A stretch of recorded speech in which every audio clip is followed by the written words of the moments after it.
Hi everyone, ఈరోజు గుడ్డు పులుసు ములక్కాడలు వేసి ఎలా చేసుకోవాలో చూద్దామా. దీనికి చారు అవసరం లేదు, ఇదే చారు అయిపోతుంది, ఇదే కర్రీ అయిపోతుంది. అంత ఈజీగా పిల్లల నుండి పెద్దవాళ్ళ వరకు అందరు తినేస్తారు. పొల్ల పొల్లగా చాలా బాగుంటుంది, నోటికి చాలా రుచిగా ఉంటుంది. అది లేట్ ఎందుకు, స్టార్ట్ చేద్దామా. ముందుగా కడాయిలో ఆయిల్ వేసుకొని అదే ఆయిల్లో పసుపు వేసుకోండి. పసుపు వేసుకున్నాక గుడ్లన్నీ ఘాటు పెట్టుకొని ఇలాగా వేయించుకోండి. బాగా వేగాక తీసి ఒక ప్లేట్లో పక్కన పెట్టుకోండి. చూడండి ఇలా వేగిపోయాయి కదా, తీసుకొని ఒక ప్లేట్లో పక్కన పెట్టుకోండి. అదే ఆయిల్లోన ములక్కాడలు వేసుకోండి. ఒక 2 ములక్కాడలు కట్ చేసుకొని కడిగి ఇలాగ ఆయిల్లో వేయించుకుంటున్నాను. పచ్చివాసన అనేది పోతుంది. అదే ఆయిల్లోన ఆనియన్స్ వేసుకోండి. ఒక పెద్ద ఆనియను ఇలా సన్నంగా కట్ చేసి వేసుకోండి.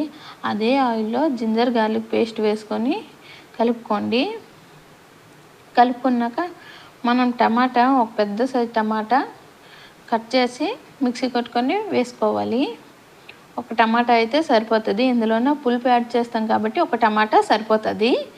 ఇలా యాడ్ చేసుకున్నాక ఇందులో నేను ఉప్పు, పసుపు, ఇంకా గరం మసాలా యాడ్ చేసుకోండి. ఇంకా మీరు ధనియాల పొడి ఏదిగాని వేయాలనుకుంటే ఈ స్టేజ్లో వేసుకోవచ్చు. వేసుకొని బాగా కలుపుకున్నాక ఆయిల్ పైకి తేలే వరకు సిమ్లో పెట్టుకొని బాగా వేయించుకోండి. సిమ్లో అయితే మనకు అడుగు పట్టకుండా ఇంకా అదే మాడిపోకుండా ఉంటుంది, చాలా బాగుంటుంది. సో ఇలా బాగా కలుపుకొని వేయించుకోండి సిమ్లోకి. సో ఆయిల్ పైకి తేలింది కదా, పైకి తేలాక ఇప్పుడు మనం ముందుగా వేయించుకొని పక్కన పెట్టుకున్నాం కదా, గుడ్లని వేసి బాగా కలుపుకోండి. ఇవి కాసేపు వేగనివ్వాలి. ఇవి బాగా కలిపి వేగాక కాసేపు అయ్యాక మనకి టమాటా ఫ్లేవర్స్ అన్నీ గుడ్లకు పట్టాక ఆ తర్వాత ఒక చిన్న నిమ్మకాయ సైజ్ అంతా చింతపండు రసము పిండి వేసుకోవాలి. వేసుకొని తగినంత వాటర్ యాడ్ చేసుకోండి.